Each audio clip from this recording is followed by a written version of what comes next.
Man United 1, Brighton and Hove Albion 3. Ironically, as loads of seagulls are flying. Are they seagulls? Yeah. They are seagulls, yeah. Flying home. As loads of seagulls are flying home. Come up the motorway, come shit on us, quickly go back. That's what happens, isn't it? Am I surprised? Not really. Am I shocked? Not really. Am I angry? Not really. We know the type of team we are, and that's why it's road to 40 points. That's why we were celebrating so much against Southampton, 6-pointer. And this is what happens if you try and do the type of things you were doing against a team like Brighton, like you were doing against Southampton, you're going to get done over. It's that simple. Our only shot on target in 90 minutes came from Bruno Fernandes, which was a penalty. So that tells you everything you need to know about the game. Brighton are just a very good football team, and we're just a very poor football team. Didn't even, you're losing the game after 4 minutes. 4 minutes. Mazraoui sleeping, Mitoma over the top. Easy tap in for Minter, who was excellent today as well. And Brighton didn't have to get out of first or second gear really as well. They're a very well-drilled team. They deserve to win. They won with ease. And we didn't lay a finger on them, really, at all. All it is give it to Ahmad and pray. That's all we have. We have nothing on our left-hand side. From the left wing-back to the left 10, when Bruno spent time there, he was just spending more time going deep, trying to get on the ball and make things happen. There's no anything. The left 6 or left 8, whether it's Kobe or Ugarte, but it's Kobe today. Just nothing. Absolutely nothing on the left-hand side of the pitch. We have zero there. All it is give the ball to Ahmad, and hopefully he can do something. To be fair, Xerxes, I think he held the ball up well in the first half. He did well. But other than that, absolutely nothing. And the types of goals that we conceded were absolutely shocking, pathetic goals to concede. Like I said, the first one is the first 3 minutes of the game. You know what Mitoma's all about, and you just go to sleep, Mazraoui, and let him run in behind you. Simple, meat and drink. Second goal. And I tell you what, we actually got a wake-up call from the goal being disallowed on Dalot. Very fortunate. Probably is a foul in today's modern era game. He kicks him. I've seen it back loads of times. Fine. Can that be a wake-up call? Kick up the arse. Tell you what, fucking hell, we were lucky there. Let's get on it. Within 10 minutes, the ball's in the back of our net again. With ease. Dalot, again, Minter's left-footed. What are you doing? Sitting off, showing him his left foot to dink that to the back post. So passive.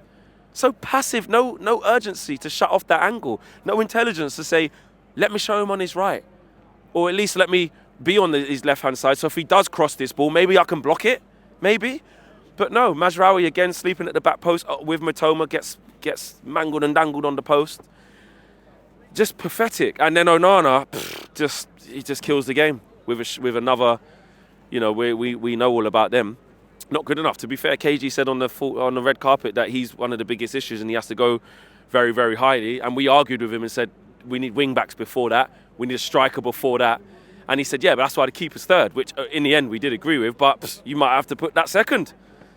Shocking from Andre Onana. And to be honest, did the team really feel like we were going to get back into the game at 2-1? No. But when you go and do that from a routine cross, I think it was from Minter again, a routine cross across the box, and all he has to do is pick the ball up. All he has to do is gather the ball. All he has to do is pick it up. That's it. Dives onto the ball, it fumbles out of his hands, and Jorginho Rota has an easy chance to finish off the game. But we didn't lay a glove. The truth of the matter is we did not lay a glove. We've got two in midfield at the minute in Kobe and Ugarte, which are Ugarte's combative, but when you play against proper football teams who are going to demand you to have the ball and try and take the ball under pressure, that's not his game plan. Kobe Mainoo, where does he fit into what we're trying to do? Is he physical enough? Can he cover enough ground? People are saying put him in the 10. Have you seen the amount of running the 10s have to do to go out to wide areas? Did you see what Ahmad had to do today? Could you imagine Kobe Mainoo being put into that situation as a 10 and having to do shuttles up and down and in to out? I don't want to see that as well. So that's a problem we have to fix. Too passive in defence. You know what I mean? Not staying switched on. Not creating anything in 90 minutes. There's so many problems. But we know this. This is not...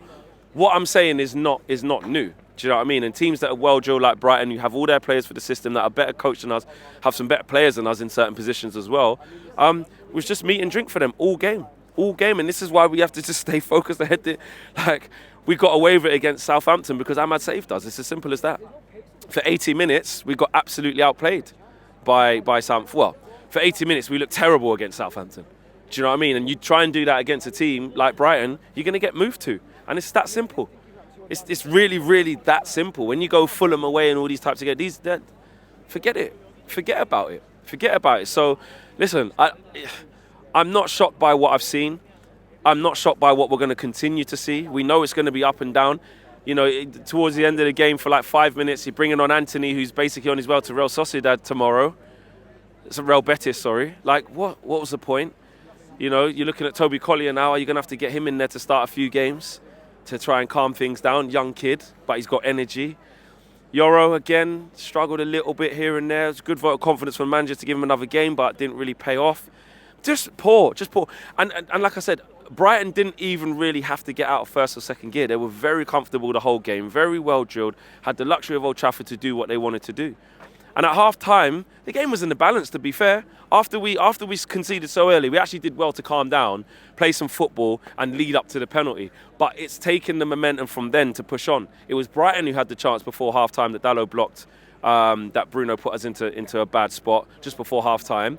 And you get in a half-time, and you're thinking, right, can you come out? Can you show a little bit? Can you be on the front foot? Can you keep putting pressure onto Brighton? And it was just the opposite, just so passive. It was almost like we were waiting for them to score. You know what I mean? A disallowed goal which didn't wake us up.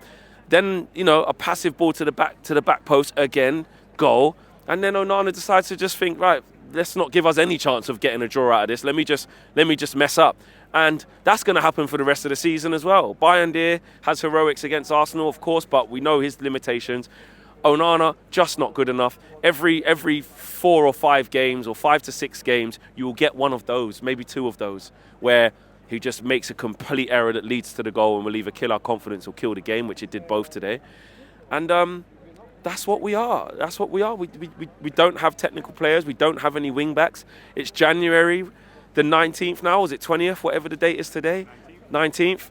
Still ain't got any players through the door. Moving on Anthony, is that really gonna allow us to free up wages to bring in somebody else? Probably not. We've got to pay Anthony probably 100 grand a week to make him piss off until the end of the season. So is it really going to help us? Are we really going to get players? So look, it's a mess. We have to just keep patient. We have to just keep taking licks, keep taking the humblers. It is what it is. Do you know what I mean?